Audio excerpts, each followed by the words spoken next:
I got the idea from my wife Amy, who she contacted Doug Drosty, who's our director of orchestras, and she also spearheaded contacting the schools and also putting together the simplified program, and then we started working together on this.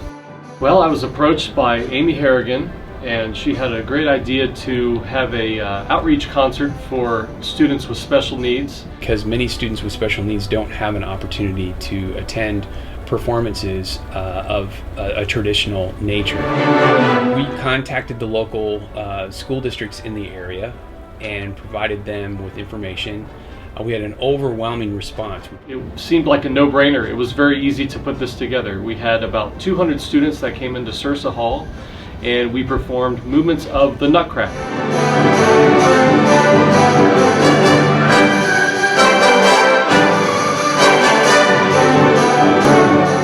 What was really cool was we simplified the program. The program wasn't your typical program that had the names of the pieces, the composers. It had picture icons, which you will see on the video, that were associated with each of the movements of the Nutcracker, and the kids were able to follow along.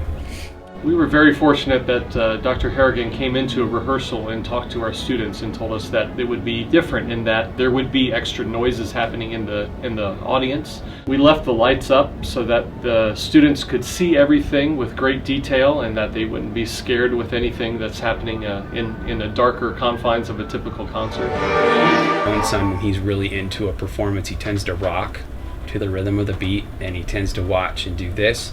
And he was rocking the whole time. So that made me think that there were other kids in the audience that were as engaged as he was, which was really neat, because I have a feeling they probably were only able to engage that type of music in a recording and not live. And I think that that's really important.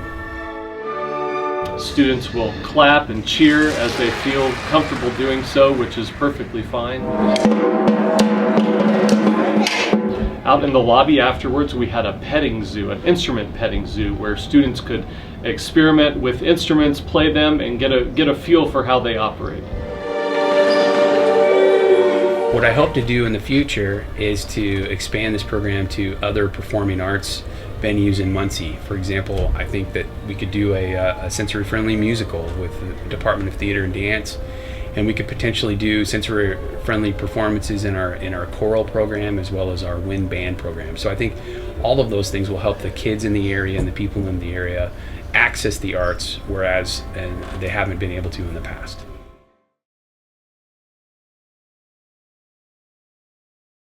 It's kind of cool to see that people are starting now to come and say, hey, I want to come and see what you guys are doing, so maybe we can do it in our school or our setting. So then that's just going to help more kids get access to the arts.